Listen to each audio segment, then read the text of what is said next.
Hey everyone, Boise State football beat writer Ron Counts here with El Paso Times writer Bret Bloomquist. We're going to talk a little bit about the Broncos home opener against UTEP this Friday. Bret, to me, for Boise State, this is kind of a get-right game. They're coming off a huge letdown at UCF. I mean, that was a game where there was a lot of pressure. A lot rode on that game. Boise State really sees itself as the king of the Group of Five, and losing that game really puts them behind the UCFs and the Cincinnatis of the world. So I think, Boise State's going to come out really motivated for this game. I'm curious, UTEP and Boise haven't played each other since 2004, since back in the WAC days. UTEP's coming all the way to Boise to play on the blue turf. How are they viewing this game down there?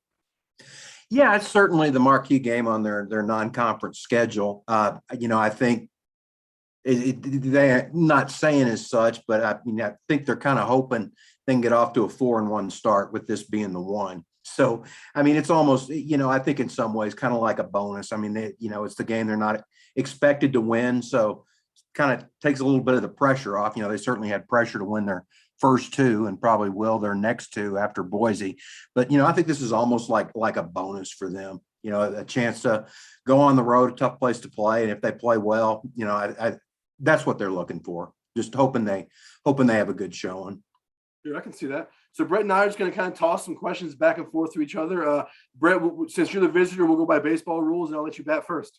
I guess so. What's it looked like they didn't run the ball that well in their opener. What's kind of their focus there on getting the ground game together? That's been a struggle the last couple of years, and really it starts with missing George Holani, their star running back. When he's healthy, he's a problem. He's easily top 3 in the conference, maybe top 10 or 15 running backs in the country when he's healthy. When he's not healthy, they're not the same team. Now, this year, they brought in some added depth. They brought in the Oregon transfer, Cyrus Habibi-Likio. That they still have Andrew Van Buren, who kind of carried the load last year for Holani. Holani missed last season after just a second game of the year with a knee injury. So Boise ranked last in the Mountain West last year with only 107.1 rushing yards a game. So that's really been a focus trying to get that right this week. They really wanted to run the ball against UCF and control that clock. And to be honest, they probably did that a little too long. They kept trying to run those draw plays up the middle that just weren't working, and they kept beating their head against the wall. And that really maybe cost them the game in a big way. But they're going to be focused on that running game this week, I think. They've been focused on really firing off the ball as a unit on the offensive line today in practice. And we know Habibi-Likio is going to be ready. We know Van Buren is going to be there again. We don't know about Holani yet. We don't know the extent of his injury. We don't know about, his availability yet. They keep that really pretty close to the vest. So I think they're going to want to run the ball, but who's going to do it, that's still up in the air. So my first question for you, as we mentioned, these teams haven't played each other in decades. The last time they played each other was 2004 when Andy Avalos was still a player at Boise State. So I'm curious, what can Boise State expect from a UTEP offense? Well, UTEP's going to be run heavy, probably not as heavy as they were last week against Bethune-Cookman. I think just sort of the numbers dictated that they were going to be able to wear them down. They'll definitely throw the ball more than they did against Bethune-Cookman, but they do, they kind of start with the run. They think a really deep stable of running backs, even though they'll probably be missing the guy who they want to be their starter, Deion Hankins, is probably going to miss the game. But they're so deep there. And, they're receiver-wise, they've got 2 main targets, Jacob Cowing and Justin Garrett. I think they want to get more people involved, and they kind of did with Tyron Smith last week. But, that definitely starts with those two. Those are Gavin Hardison's top targets. So, yeah, I think they'll probably look to run the ball a lot and then kind of try to establish Cowing deep and Garrett underneath early and go from there. Back to you. I guess the quarterback had a pretty big game. Is he kind of what makes him go? Yeah, Bachmeier plays a huge role in this offense. He's a 3-year starter now. He's really struggled to stay on the field his first 2 years. He missed 6 games as a freshman with injuries. He missed 2 games last year with COVID. But he's really put some solid numbers up. He's got a 62% career completion percentage rate. He really has good command of his offense, even though it's a new offense. They're bringing in a new coaching staff. Tim Plow came in from UC Davis. He brought a really high-powered passing attack, and so their offense is still learning that. But even in this new offense, Hank really shows good command. He makes good decisions. At least that's what Andy Avalos said won him the job over USC transfer Jack Sears. So he's a guy that, yeah, if he plays well, this offense really runs well. But I think he's also a guy that needs that running game to start working to open some more things up in the passing game. He's a guy that doesn't mind taking some chances. He's a really competitive guy, but sometimes he puts too much on his shoulders when the running game isn't working. He tries to do too much, makes some mistakes. We saw that at the end of the UCF game. He clearly could have run out of bounds for a first down on their last possession. Instead, he chucked it up across his body, threw an interception, really, sealed the game there. So if he plays well, the offense rolls well. If he doesn't, it's going to be a long day. So another UTEP question. You mentioned that deep stable of running backs. Ronald Awatt has been the top running back the last 2 games. What can you tell me about him? He's a hard physical runner, kind of befitting of what they do. He also shown some good breakaway speed. He had a nice long touchdown run against New Mexico State where he kind of outran people, which I'd never really thought of as the strong point of his game, but he did it the other day.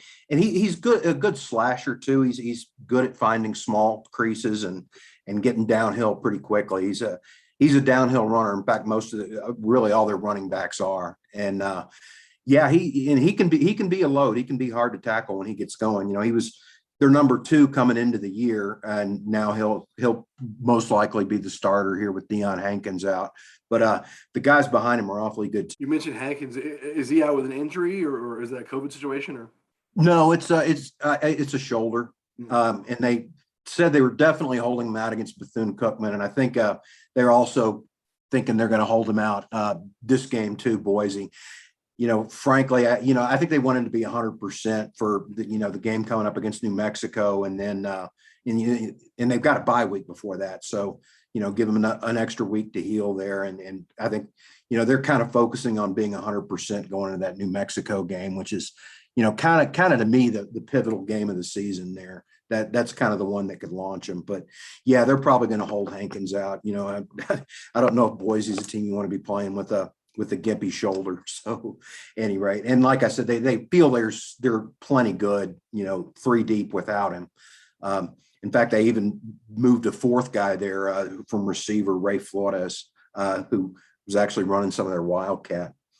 I guess Boise's defense is that kind of a feeling that some of their struggles last week were because they were playing such a good, powerful opponent, or what are they kind of looking to fix on defense? Yeah, I definitely think that had more to do with how good UCF is. I mean, the defense is going to be the strength for Boise State this year. They have a lot of experience back, 9 starters back. They have a couple of super seniors on the field there. They have a lot of experience there. They really struggled with depth in the defensive line last year, but a silver lining to that was they got a lot of guys that got playing experience. So they have experience there. The reason they couldn't stop the run, that they all say it goes back to fundamentals. And at this level, it's hard to understand how you can't get fundamentals, but that's been the focus this week in practice of getting that tackling better, understanding their gaps, playing more downhill. They're really talented in the front 7. I can tell you that. Scala Gahan, when he's healthy at nose tackle, he's a terror. He's down to about 290 pounds, kind of looking like Aaron Donald out there. Shane Irwin's a former JUCO guy that had 6.5 sacks last season. He's really talented up front. Scott Matlock has put on 15 or 16 pounds, and he's up to 295 and just looking like a monster. So they should be better against the run this week. They'll definitely be better defensively going forward. So we'll stick on the defensive side of the ball here. Looking last year, UTEP ranked 46th nationally in total defense. As you look at that side of the ball, what is the strength of their defense, and what are some matchups that you're excited about in this game? Well, I think for about the first time, certainly since I've been covering them, so the first time in more than a decade, their strength of defense is actually on the defensive line. Praise Zamahule is their best player. He's also the only starter on the defense who's not a transfer. 8 of the starters came here straight from junior college, so they've been kind of having a lot of success there finally. And yeah, I have a really good front 4. Linebackers was a question mark, but they both played pretty well. They got a 4-2-5, a new defense under new defensive coordinator Bradley Dale Pivito. But yeah, definitely the strength is on their line. They also thought they're going to be real strong at corner, and they've had a little trouble covering the deep ball, kind of having trouble finding the ball. So that's something that they're going to work at. They think they've got the talent there. They've got one transfer who came from Kansas State, started 2 years there, Walter Neal. So obviously they feel good about him. And yeah, but definitely the defensive line. I mean, I know their sack totals don't look great, but they're so much better than they have been before. But yeah, definitely their matchup against the Boise defensive line against offensive line. I think that's UTEP thinks they can win that matchup against pretty much anyone, and this will definitely be the test, I imagine.